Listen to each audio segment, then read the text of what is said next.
আমরা থাকলাম, বোনেরা সামনে থাকলাম, কিন্তু কাপুরুষের দল কি করলো? পেছন থেকে এসে আমার ভাইদের উপরে অ্যাটাক করলো এবং সামনে থেকে পুলিশ সেটা দাঁড়িয়ে দাঁড়িয়ে দেখলো। আমি হতভম্ব, আমাকে সাংবাদিকরা টিটকারি মারতেছে। আমি আজকে বলি যে সাংবাদিকরা হচ্ছে সমাজের দর্পণ। এই সাংবাদিকরা ওদের কি করছে? টিটকারি মেরে বলতেছিল যে আপনি কি ছাত্র, আপনি যে মাঠে নামছেন। আমি যে না, আমার সন্তান বড় হয়ে গেছে, আমি একজন অভিভাবক, আমি আমার সন্তানের হয়ে, আমি একজন সমাজকর্মী হয়ে আমি আমার ভাইদের পাশে দাঁড়িয়েছি। তো আমি বলি শুধু প্রশাসনের দায় আমরা সবসময় দিই, প্রশাসনের দায় দিলে হবে না, সাংবাদিকদেরও দায় এড়ানো যাবে না। চাটুকার দালাল সাংবাদিক, এদের কারণে আজকে সত্য সামনে আসে না, যাদেরকে সত্য তুলে ধরার কথা। আজকে আমি স্মৃতি, আমাকে সবাই অনলাইন অ্যাক্টিভিস্ট হিসাবে জানে। কেন জানে? যেটা ওনারা লিখতে পারে না ওইটা আমি হুটহাট লিখে দিই। এর জন্য আমার শত্রু কিন্তু শুধু আওয়ামী লীগ না, আমার শত্রু জামাতও আছে, এনসিপি আছে, প্রশাসনের অনেকেই আছে, কারণ শত্রু হয়ে গেছে। এটা যদি সাংবাদিকরা তাদের কলমের মাধ্যমে লিখতো তাহলে কিন্তু আমাদের লিখতে হতো না, আর ফ্যাসিস্ট এতদিন স্টে করে যেত না। তো যাই হোক, 18 তারিখে যে ছেলেটাকে প্রথম মারা হলো রাজবাড়ী ক্লিনিকের অপোজিটে, ছেলেটাকে আমি কোলে নিয়ে আমি হসপিটালে চলে গেলাম।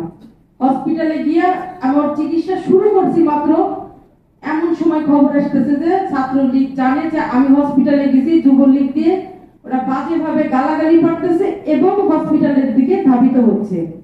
আমাকে ওইখান থেকে এক ছোট ভাই বের করে হসপিটালের পিছন থেকে আমার বাসায় পৌঁছাই দিল। আমি আহত হলাম, একটা বাড়ি লেগেছিল আমার, 20 জুলাই আমি গ্রেফতার হয়ে গেলাম। আমাকে 17 দিন, আমি 6 জুলাই কারামুক্তি পাই, আমাকে 17 দিন জেলে থাকতে হয়। কিন্তু আমার কথা হচ্ছে এই 2টা বছর গেল, আমাকে কেউ জুলাই যোদ্ধা হিসেবে স্বীকৃতি দিল না। একমাত্র মেয়ে আমি, যে জুলাই আন্দোলন করতে গিয়ে রাজবাড়ীতে জেল কেটেছি এবং 17 দিন জেল কেটেছি। আমার সাথে আরেকটা ছেলে জেল কেটেছে জুলাই আন্দোলন করতে গিয়ে, ওর নাম হচ্ছে অভি, ওকে আমি আজকে দেখতে পাচ্ছি না। আসলে 2 বছর পরে যে আমাকে স্মরণ করা হয়েছে, এর জন্য আমি আপনাদের প্রতি কৃতজ্ঞতা প্রকাশ করছি যে না, আমি একটা মেয়ে হয়ে আন্দোলনের সামনে দাঁড়িয়েছি। এতদিন তো আমাকে শুধু মাইনাস করে রাখা হয়েছে। আমাদের দলীয় লোকজনের কথা বলি, একটু গায়ে দেয়, কারণ আকাশের দিক থুতু করলে যদিও নিজের গায়ে পড়ে, তারপরে বলি যে আপনারা একটু খোঁজ খবর রাখেন। আলতাফ যেটা বললো যে আসলে আমরা কিছুই চাই না আপনাদের কাছ থেকে, আমরা চাই ভালোবাসা, সহানুভূতি, এইটুকু আমাদের অনেক কিছু।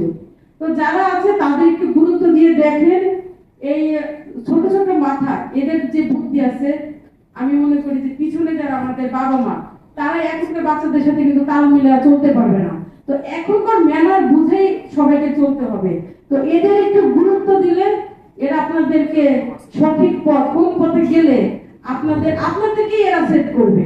অনেক সময় প্রশাসনের থেকে অনেক কিছু করা যায় না যদি সঠিক বুদ্ধি না থাকে। কারণ আমি বলি, একটু অনেক সিনিয়ররা আমার উপরে একটু মাইন্ড করতে পারে যে ওই বয়স্ক মাথা থেকে অনেক জ্ঞানী কথা বের হয় ঠিকই, কিন্তু বর্তমানের সাথে তাল মিলিয়ে চলতে গেলে জুনিয়রদেরকে আমাদের সাথে রাখতেই হবে। যেমনটা করেছিলাম 2018 সালে কোটা আন্দোলন এবং নিরাপদ সড়ক আন্দোলন, ঠিক তেমনই ভাবে কিছু হলে আমি ঢাকায় চলে যেতাম। আমার একটা নেশা, যে কোনো আন্দোলন দেখলে এই ফ্যাসিস্টকে যে করে হোক তাড়ানো লাগবে। এই 2টা বছর গেল, আমাকে কেউ জুলাই যোদ্ধা হিসেবে স্বীকৃতি দিল না।